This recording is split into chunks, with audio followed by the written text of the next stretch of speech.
Chapter 4 Safe Operation. Safe operation is a prerequisite to work, and it is up to you, the operator, to be safe, productive, and cost-effective. In this chapter, we will help you understand the basics of safe operation by discussing proper startup and jumpstart procedures, the unique methods and hazards of skid steer loader travel, the proper procedures for loading the bucket and leveling material, the dangers of tip-overs, and how to work safely near pedestrians. Startup. Because you should never attempt to activate your skid steer loader's controls from outside the operator's compartment, to start your skid steer loader, you must first safely get in it. When mounting and dismounting the machine, always use the three-point contact method, meaning you should always have 2 feet and 1 hand, or 2 hands and 1 foot on the machine at any time. Once seated in the skid steer loader, fasten your seatbelt and bring down the operator's restraint, or seat bar. Ensure all controls are in neutral before starting the engine. Most engines are started with a key, but some must be started with a number code. If you do not know the number code for your machine, ask your supervisor. After starting the engine, give it 5 to 10 minutes to warm up, especially if you will be working with heavy loads. Diesel engines and hydraulic systems do not work well when cold, and the extra weight of the heavy load could result in damage to the engine and hydraulic system if not properly warmed up. As the engine warms up, you should cycle the hydraulics several times to warm up the hydraulic oil. This is done to prevent the hydraulic oil from allowing air into the system.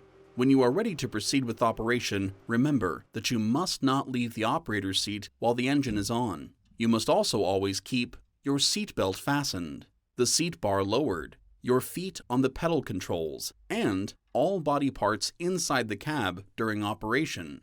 Failure to follow these safety practices can result in injury or death.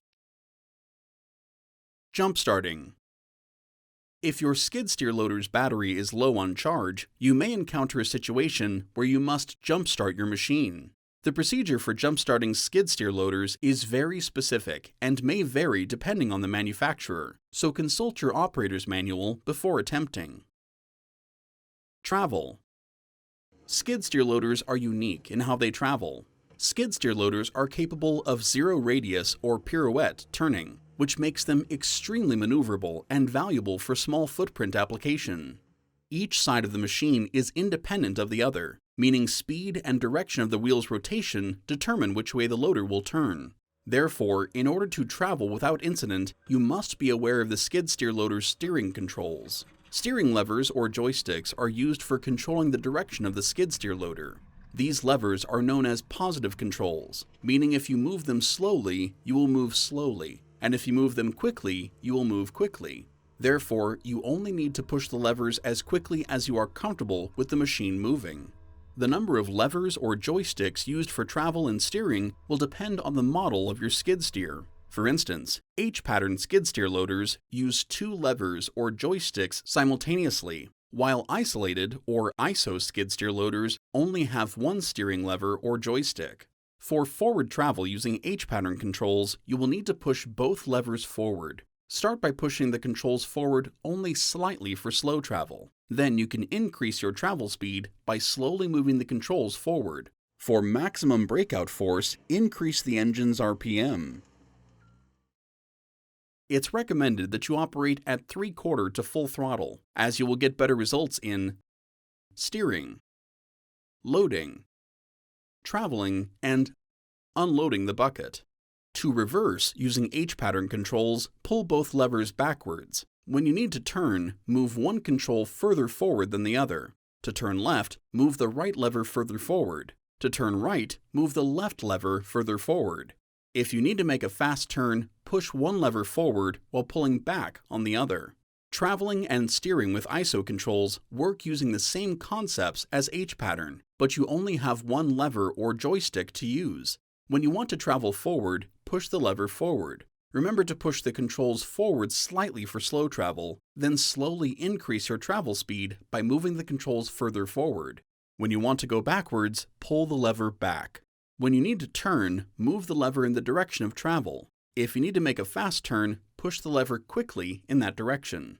No matter if you're traveling forward or backward, always look in the direction of travel. Be aware of your work area and check behind you as you go, especially when backing up. For maximum stability, travel and turn with the bucket in its lowest position possible. Traveling on hills. When traveling on hills, ensure the heavy end of the skid steer is pointing uphill. To know which end is heaviest, remember the 70-30 rule of skid steer operation. If the bucket is loaded, 70% of the weight is on the front of the machine and 30% of the weight is on the back. Therefore, ascend and descend the hill with the bucket pointing uphill. If the bucket is not loaded, 70% of the weight is on the back of the machine and 30% of the weight is on the front. Therefore, ascend and descend the hill with the back of the machine pointing uphill. Finally, never travel across a slope. Alternative steering methods. Note that although skid steer is key with the skid steer loader's ability to turn quickly, some newer models will have four-wheel steering as well as crab steering options. Four-wheel steering is a highly maneuverable type of steering that allows the front wheels to turn in a different direction from the back wheels. This gives the machine a shorter turning radius and allows it to move in tighter conditions than two-wheel steering mode allows. Crab steering, on the other hand, is achieved by having all four wheels pointing in the same direction. In this case, the machine will not turn, but will crab at an angle, allowing for diagonal movement. Loading the bucket. Now that you know how to safely travel, you must also know how to safely load your machine's bucket. The first thing you must know before carrying a load is the weight and characteristics of the material being transported. You must then take that information and calculate how the 70-30 rule applies to your machine and the load you'll be transporting. This will allow you to plan the lift accordingly and ensure a tip-over is prevented. Once you've completed all required calculations, you can begin loading the bucket. There are a few common mistakes that unknowing operators make when picking up a load. These mistakes include lurching into the stockpile with the front wheels off the ground. Doing this takes away the traction available from the front wheels and can damage the machine and injure the operator's back. And pushing into the pile with the bucket elevated, then quickly rolling the bucket back in an effort to snap the bucket full. Doing this can result in excessive wear on the loader arms, as well as injury to the operator's neck.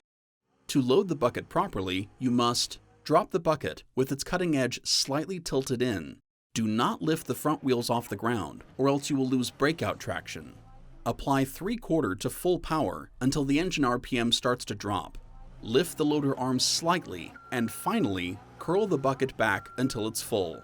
When filling the bucket, ensure you fill it to the rated capacity only. Overloading the bucket qualifies as unsafe operation because it can cause loss of stability, loss of steering, a reduction in the machine's life, excessive tire wear, risk of injury or death, and road walk. Road walk can also occur when operating on a rough surface or due to too much speed. When road walk occurs, the skid steer will buck, which may result in damage to the machine. If road walk occurs, use extra care, slow down, and ensure you use the loader arm controls to stabilize the machine. Finally, when traveling with a load, always carry the bucket level and keep the load as low as possible. Leveling material. For some jobs, you may be required to spread material and level it out across the ground with your skid steer loader. To ensure an even spread with no bumps, you will need to use a technique called floating. Floating entails smoothing material with the cutting edge of the bucket to fill in holes. Always float your skid steer loader backwards. Tip-overs. Skid steer loaders are rated to work at 50% of their tipping capacity. This means that they can pick up more than their rated capacity, so operators need to be extra cautious when operating at maximum capacity. When the machine puts a load in motion, the forces on the short wheelbase and narrow tread design can tip the machine if the operator is not careful. If your machine starts to tip, do not attempt to leave the machine. Stay in the cab where the ROPS can protect you, and don't exit the machine until it's safe to do so. Remember, incidents can cost you and your employer tremendous amounts of money. They can also disable and kill. But most importantly, incidents can be avoided. Your skid steer loader will not tip over as long as you operate safely. Working near pedestrians.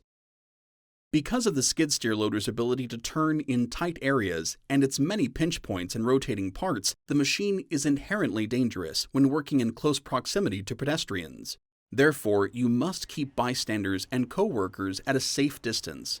In particular, keep yourself and others away from the following pinch points: between the lift arm and cab, between the lift arm and frame, between the attachment and frame, and under the attachment. Never allow untrained or unqualified persons to operate your skid steer loader. Additionally, your skid steer loader is a one-person machine. You should never permit riders or use the bucket as a work platform. If you follow these practices and the other safe work principles we've outlined, you should be able to avoid incidents and keep yourself and others safe.